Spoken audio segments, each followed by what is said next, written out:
Hi guys, my name is Nonima Tigela. Welcome to my YouTube channel. So today I want us to do a recap of yesterday, the things that happened in court yesterday. I couldn't do any live yesterday, guys. I was just out and about and it was busy and hectic. So first thing in the morning that happened, there are moments, in court, in a courtroom, whereby temperatures changes, okay? Temperatures get high, temperatures get low, temperatures get mild. But yesterday, temperatures were high. I could sense, I could even see Ramasipile was so angry. He was fuming with the judge.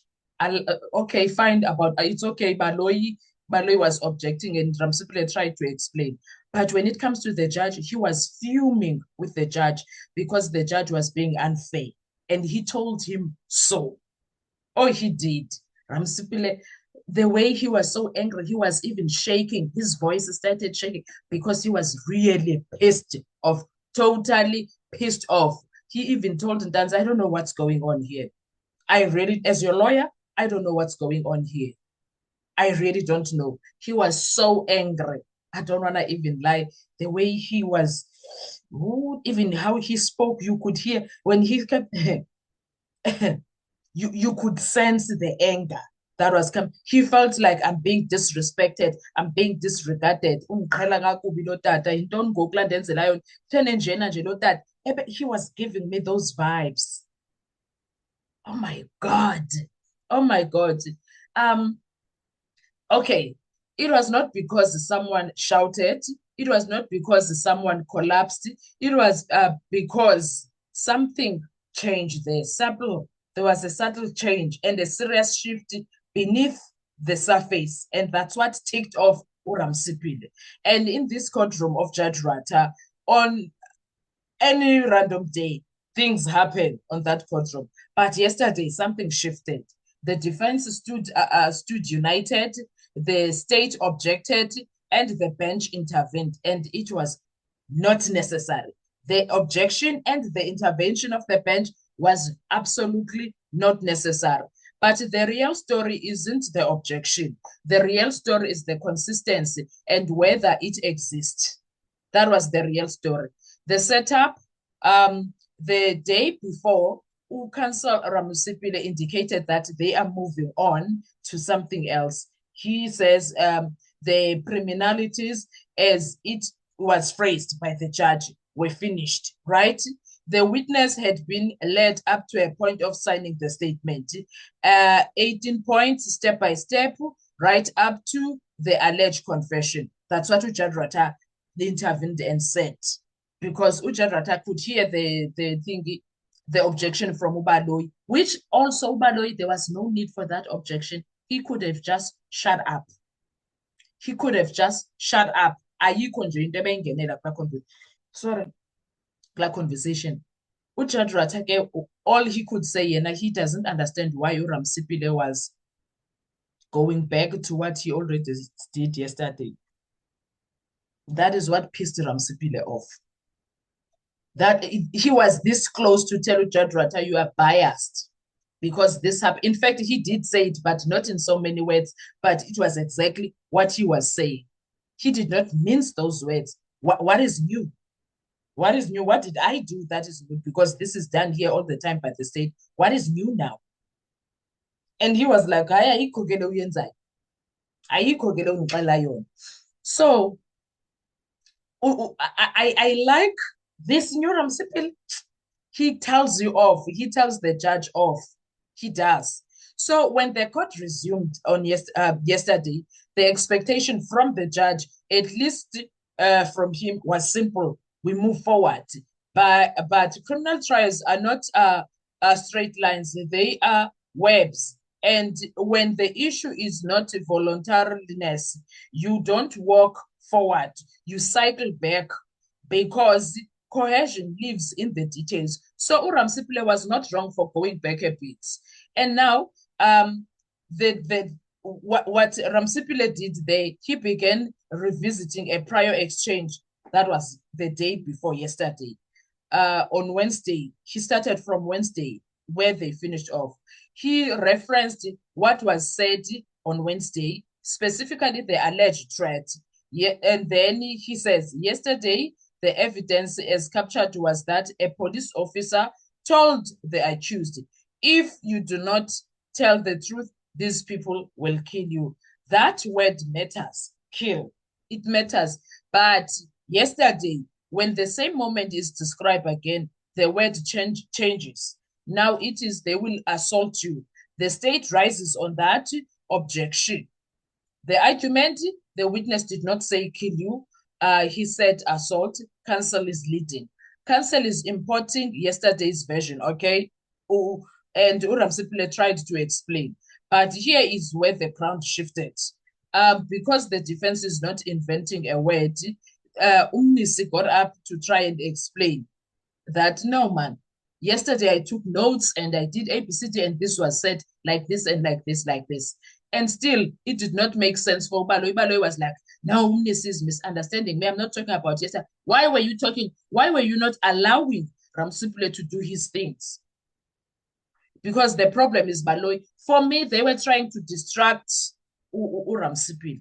They were trying to distract him from what he was doing because they could see what was happening there.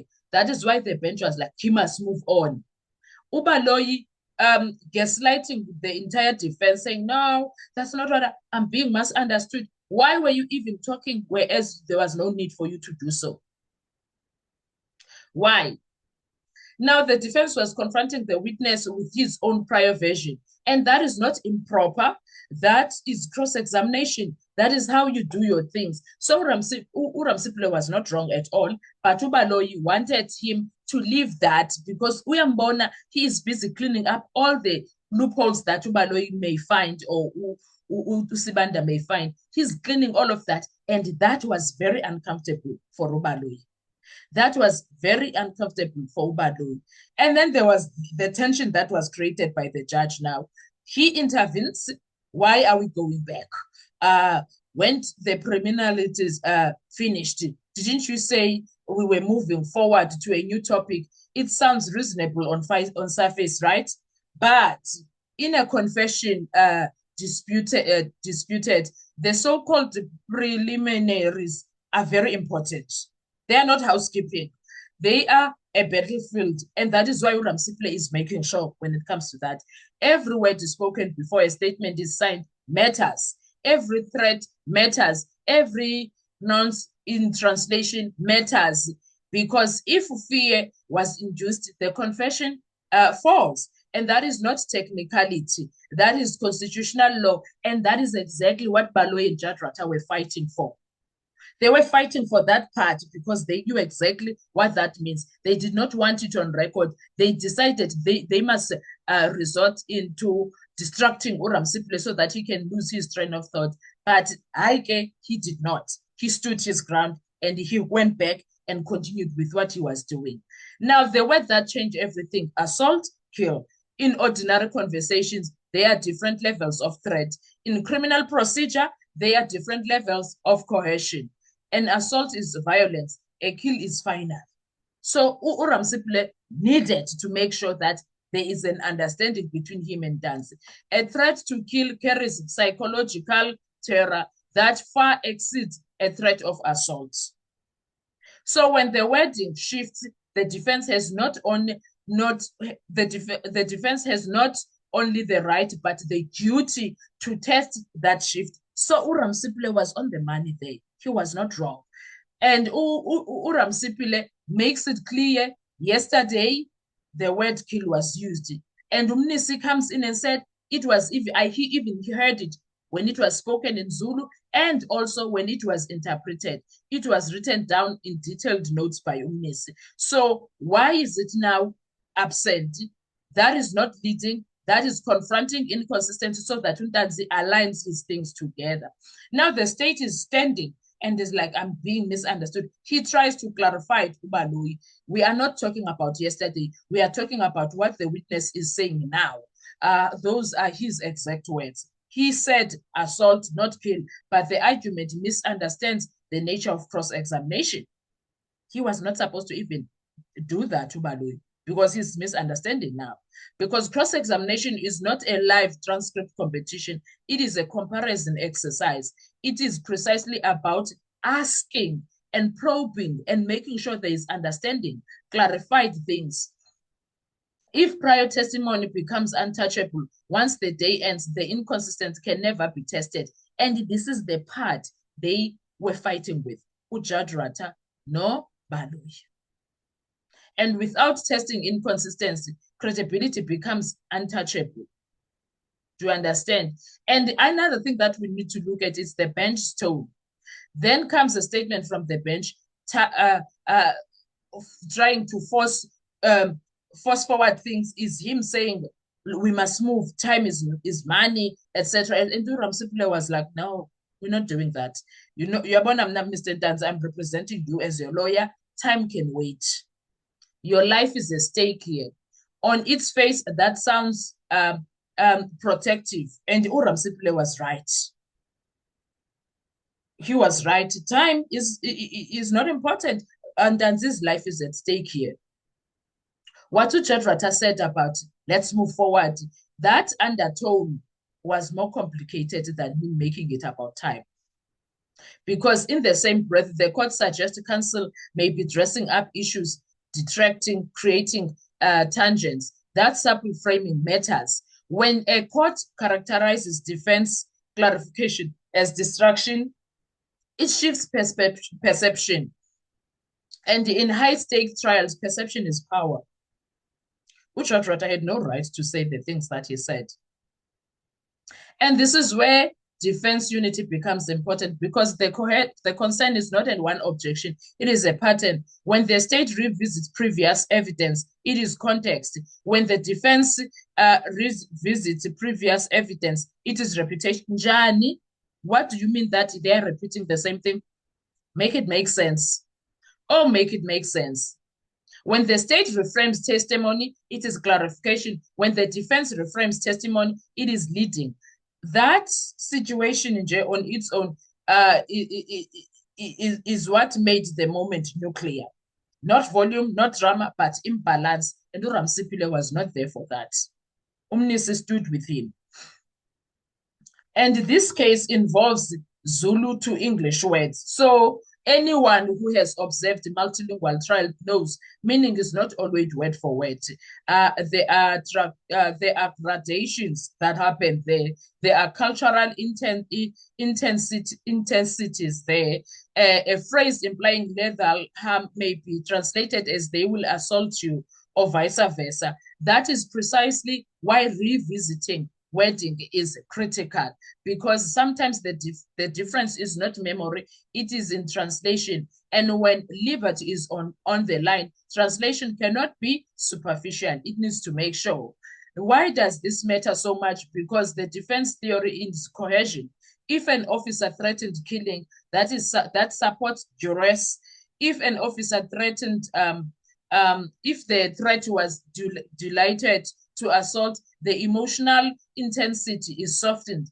That shift could determine whether the statement is admissible, whether it is excluded, whether the accused walk free, or whether the conviction stands. This is not some drama that Ramsipule was doing. It is survival for Danzi's case. And also consider the accused sitting there listening to lawyers debate whether he was told he would be assaulted or killed.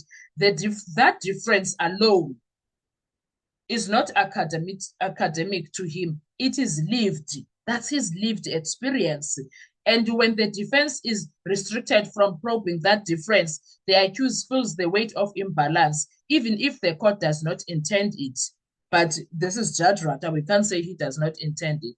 Now, the state was there insisting. We are talking about what he said now. The defense also insisted yesterday, he said killed. The bench says, let us proceed. On paper, it moves forward, but in substance, a question lingers.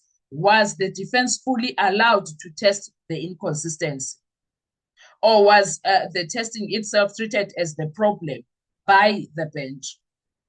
In a case linked to a murder of Senzo Meyiwa, public scrutiny is intense. emotions are high, but the Constitution does not bend under pressure. Fair trial rights do not shrink because a case is famous, and procedural consistency is not optional, it is foundational. This was not about preliminaries. It was not about time. It was not about reinventing the wheel. It was about whether one side can revisit the past and the other cannot.